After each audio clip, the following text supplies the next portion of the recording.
Akala ng Golden Scorpion, kasama ako sa mga namatay sa ambush. Kaya ang alam nila, patay na ako. Kuya, Manong, kuya.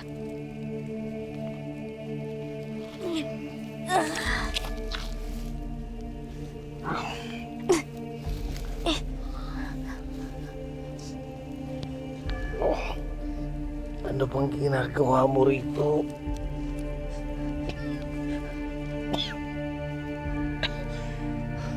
Umalis ka na. Iligtas mo ang sarili mo. Pero may tama po kayo. Huwag mo intindihin. Umalis ka na.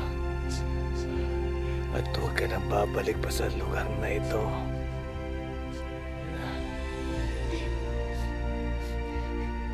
Iniligtas niyo po ako.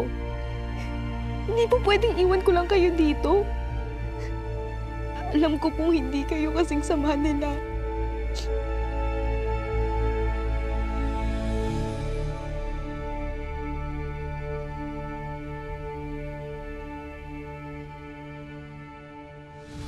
Nagbagong buhay na ako.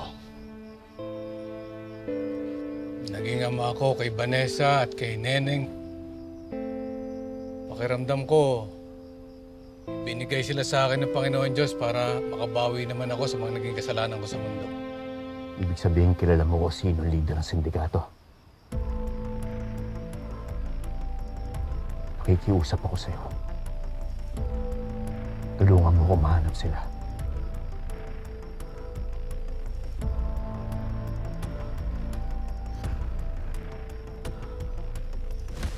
Nolan ang pangalan ng bossing namin. Pwede kong ituro sa'yo kung saan ang kuta nila. Pero yung mismong pinuno ng sindikato, kahit kailan, hindi ko pa nakaharap.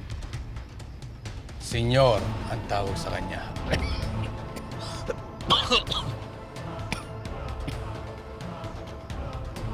Lakas ang putob ko na ang anak ng senyor na yun pumatay sa buong pamilya ko.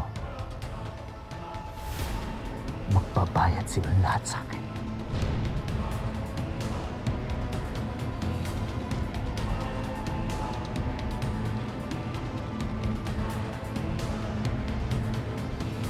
Kung gusto mong matunton ang pinaka-leader ng Golden Scorpion, si Nolan ang magiging susi mo.